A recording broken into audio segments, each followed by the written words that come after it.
and welcome back to While You Were Cleaning. Today I'm going to be sharing with you the first video in a new series of videos that I'm going to be doing called Roadside Redos. And what these videos are going to consist of is me updating items that I have found for free. Whether I found them in somebody's trash along the side of the road or I found them listed online for free. So this first video, I'm going to be updating a dresser that I found listed online for free. I've really been wanting a bookshelf for in my home, and I wanted something that was a little bit more unique. I didn't want to go out and spend a ton of money for a just plain old bookshelf, so I decided that I wanted to find a dresser that I could transform into a bookshelf. So that's what I'll be doing in today's video. In the future, I will also be doing some other videos with other free items, and some of them I will be keeping for myself. Other items I will be redoing and then reselling to other people, and I'll be able to show you how that process works. This is something that I've done for a long time, upgrading furniture items and then reselling them, and so I'm excited to share that with you all. I hope that you enjoyed today's video. If you do, please hit that like button, please comment and subscribe, and let's go ahead and get started. This is the dresser that we were able to find for free. I actually found it online and then we were able to go pick it up that same day. And it really is the perfect size of exactly what I was looking for in order to make my shelf. First off, I removed all of the drawers. I'm not going to be reusing the drawers in this project, but I will save them for a future project. Next, I removed all 4 of the caster wheels from the bottom of the dresser. I decided I wanted my shelf to have 2 larger shelves, so I needed to remove 2 of these smaller drawer support sections. So I used a jigsaw to remove these, and then I also used a chisel and a hammer to remove these side parts because these were stuck into that side post a little bit, so I had to use a chisel to get them out. Once I had that front support removed, I was able to remove the drawer supports from the sides, and then I repeated all of these steps for that top drawer section as well.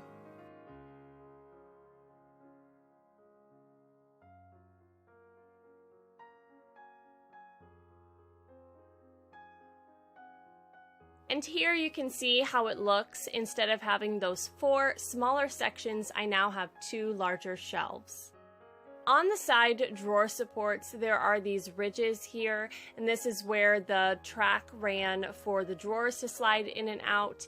That ridge is going to be in the way of me adding shelf boards, and so I decided to take a chisel and hammer to that just to smooth it down so that it was level with the rest of that piece.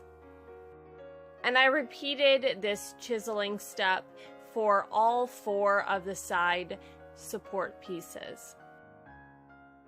Once I had that ridge portion chiseled off, I went over it with my sander. Again, I did this on all 4 of those pieces just to make sure that it was flat and smooth so that I can add my shelves later. When I removed the extra drawer supports, these holes were left in the side, and so I found a square scrap piece of board in my garage, and I cut 4 pieces to fill these 4 holes along the side. It wasn't a perfect fit, but I wasn't worried about it being perfect. I just wanted to make those holes less obvious. So I just used some wood glue on 5 of the sides of these wooden blocks, and then I put them in each of the holes. I didn't have any wood filler, so I used some sawdust from the garage to push around the edges of the wooden block to fill in some of that gap a little bit.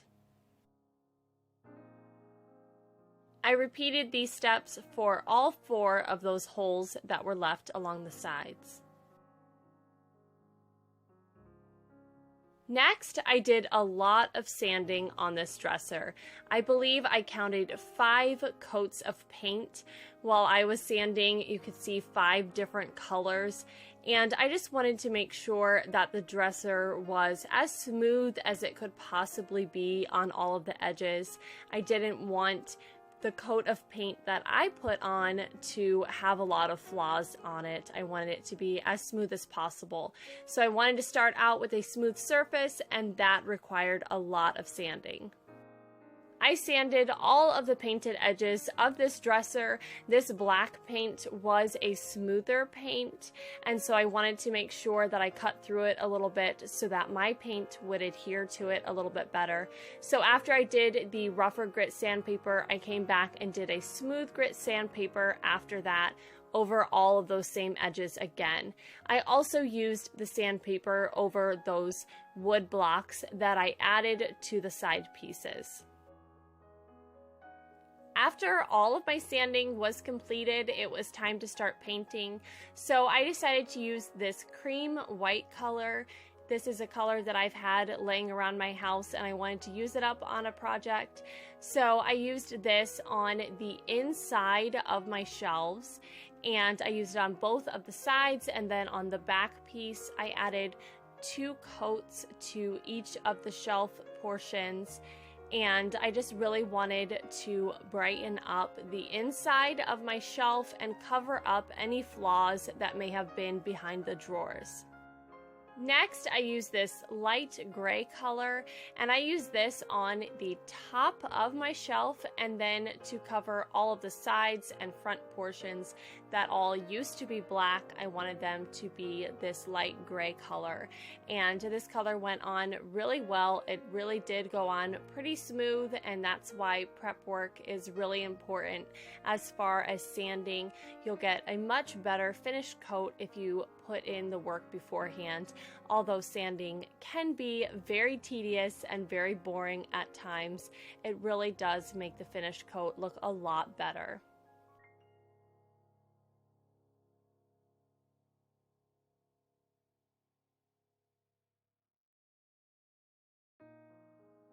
I added 2 coats of paint to the top portion of my shelf, and then the sides and the front. 2 coats of paint covered this shelf really well, covered up all of the black and the other colors that used to be on the shelf. Here you can see my colors all finished, the cream color on the inside of the boxes of the shelves, and then the gray color on the outside edges. Next, I sanded down some 1x6 pine boards. These are cut down to 31 inches long. That's the size that fits on each of my shelves. I have 3 of these boards for each of the shelves. I used this Minwax English chestnut color to stain my boards, and I just stained the top and just one front side of the boards. I picked the best boards to be in the front of my shelves, pushing any that might have flaws towards the back of my shelves. So I just kind of stained them according to where they would be on my shelves. And lastly, I'm just going to use some wood glue to hold my shelves in place. So I added some wood glue along those supports that were previously used to hold the drawers in place. And then I'm going to add 3 of my boards on top of those supports, and then they will be glued in place. I decided not to nail them, just to glue them in place. And I repeated these same steps for the bottom shelf.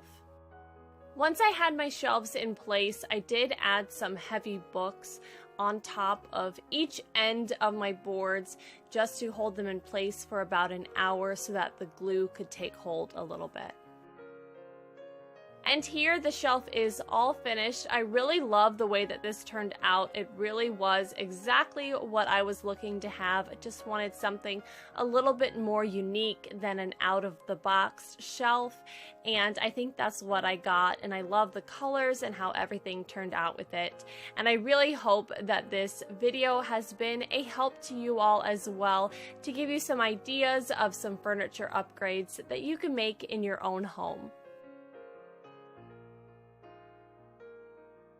Thank you all so much for watching today. I hope that you have really enjoyed this video. I really appreciate your support, and I hope you have a great day. Bye!